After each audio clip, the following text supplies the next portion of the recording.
Super Mario Land 2 is my absolute favorite game ever released for the Nintendo Game Boy. It manages to take everything that made Super Mario Land great and make it even better.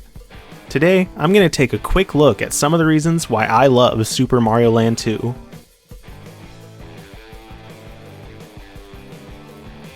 Super Mario Land 2 takes place pretty much right after Super Mario Land. After Mario saves Daisy from Tatanga and Sarasa Land, he returns to Mario Land, only to discover that Wario has cast a spell over the island, and has changed the name into Wario Land. Mario must now gather 6 golden coins to open the castle's door and confront Wario. Throughout Mario's adventure, he can grab several different power-ups to help him along his way. There is the Super Mushroom, of course, turning Mario into Super Mario, increasing his size and allowing Mario to take an extra hit. Next, there's the Fire Flower. This power-up works exactly the same as it did in the original Super Mario Bros. Press the B button to have Mario shoot a fireball from his hand. The fireballs will bounce around on the ground continuously until hitting an enemy or a wall. The fireballs will one-hit kill most enemies, but some, such as bosses, will take multiple hits. The weird thing about the Fire Flower in this game is it puts a feather on Mario's hat. My only guess as to why they added this feather was to help make Fire Mario look different from regular Mario, since they couldn't do it with color like on the NES, since the Game Boy is in monochrome. Anyways, the Power Star is also here, making Mario invincible for a bit. And a new, unique addition to this game is the carrot. When a player collects the carrot, rabbit ears appear on Mario's hat. These ears allow Mario to slowly glide down from jumps and falls, a very helpful ability in this platformer game. Now, I'm not too sure if this next one counts as a power-up, but here I go anyways. In one level of the game, Mario can go into a bubble and fly around the stage. You obtain the bubble from hippo statues, rather than a block like other power-ups. There's also a spacesuit in the game, but it only appears in the space zone. The 1-Up heart also makes a reappearance in this game, replacing the 1-Up mushroom much like the original Super Mario Land. Now, I want to talk about some of the enemy design in this game. There are many enemies in this game that are typical Mario enemies, such as Goombas, Cheep Cheeps, Koopas, Bullet Bills, Blurps, Piranha Plants, and others. Sadly, we don't get reappearances from the totally not Goombas and Bullet Bills from Super Mario Land, the Goombos and the Bullet Biffs. But Super Mario Land 2 does have plenty of cool new baddies to fight. Most of them have the same theme as the world they appear in too, such as the Tree Zone having insect enemies like ants, grubbies, buichis, and Kaiotunbo. And the Pumpkin Zone has horror-themed enemies such as masked ghouls, Kurokira, Kara Kara, and Miniura. The diversity and uniqueness of the enemies is really cool, and it's something that adds to the overall charm and aesthetic of the game.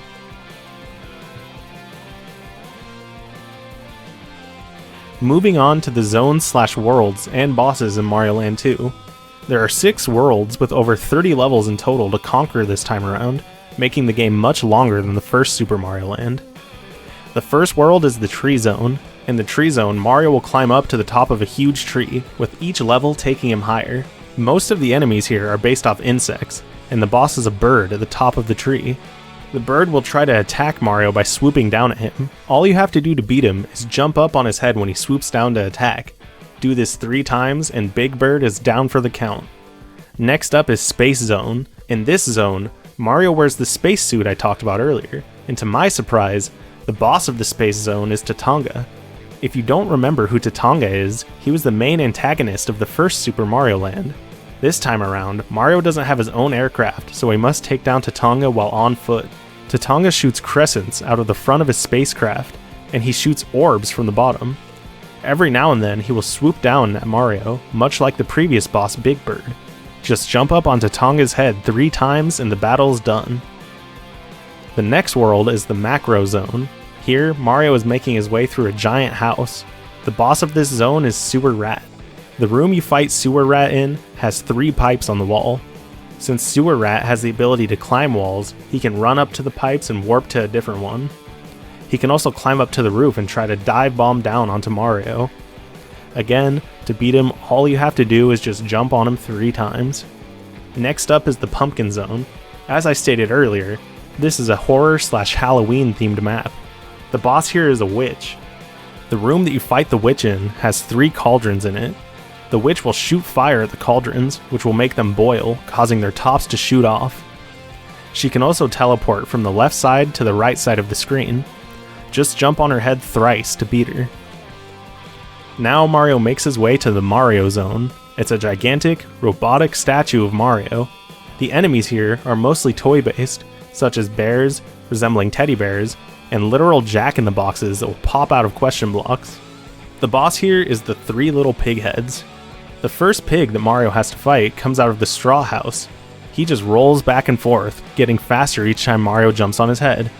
The first pig is defeated after 3 hits, and then the pig from the wood house comes out. This pig bounces rather than rolling, and again will go faster after each hit, and will die after 3 hits. The last pig comes out of the brick house and bounces too, but this pig bounces higher than the last one.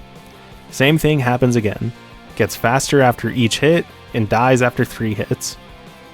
Time for the last zone, the Turtle Zone. To enter this zone, Mario gets swallowed by a giant turtle. The Turtle Zone is the water-themed world of the game, and has enemies like Cheep Cheeps and sharks.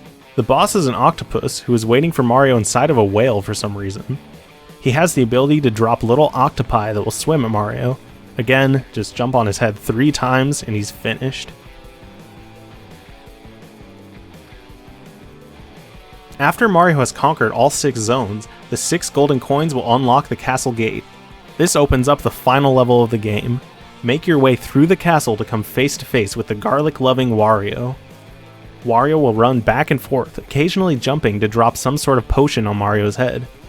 Just avoid getting hit by Wario or the potions and jump on Wario's head 3 times. Wario goes through 2 other variations. The first variation, he powers up with the carrot, and the second variation, he uses a fire flower. Just jump on his head 3 times during each of the variations, and you've beaten Wario. Mario's castle transforms back to normal, and the credits roll. Now, I want to talk about some of the pros and cons of Super Mario Land 2. Like I said at the beginning of the video, it's my favorite Game Boy game of all time, but despite this fact, I will try to remain unbiased.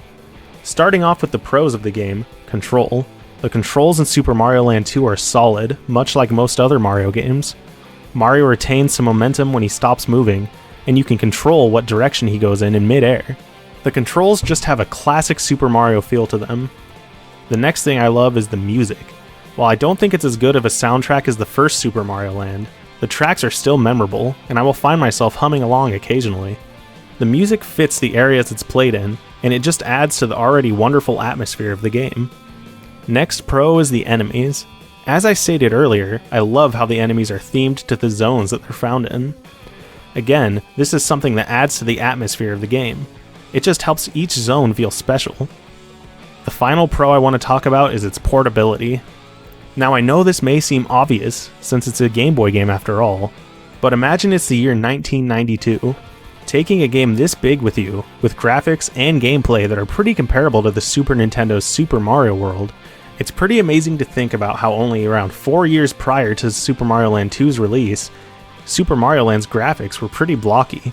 It amazes me how the same hardware is able to run these 2 games, and that just within a couple of years, Nintendo was able to better utilize the power of the Nintendo Game Boy and bring us something that looks as amazing as Super Mario Land 2.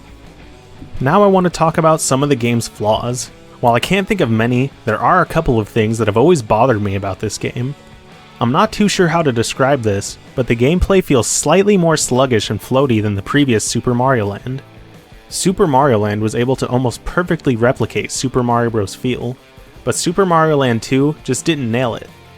It's not something that makes me dislike the game. As I said, it's my favorite Game Boy game. It's just an observation I made after playing this game for hours on end. The next thing I dislike is boss difficulty.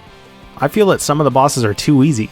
Like, Tatonga comes back in this game, and yet the battle with him is fairly easy when compared with the battle you have with him in the first Super Mario Land.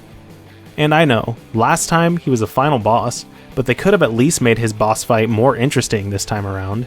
Instead, Tatonga just feels like a copy of the Tree Zone's boss, Big Bird.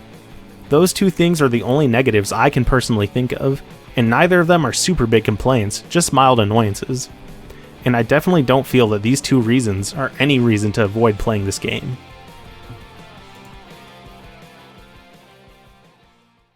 I feel that I've talked about everything I need to with this game. It's a game I highly recommend that you go out and try if you haven't before. It's a great sequel to Super Mario Land, and I personally give it a 10 out of 10. Anyways, let me know if there's anything I can improve upon, or anything I missed, or anything that I should just change in general.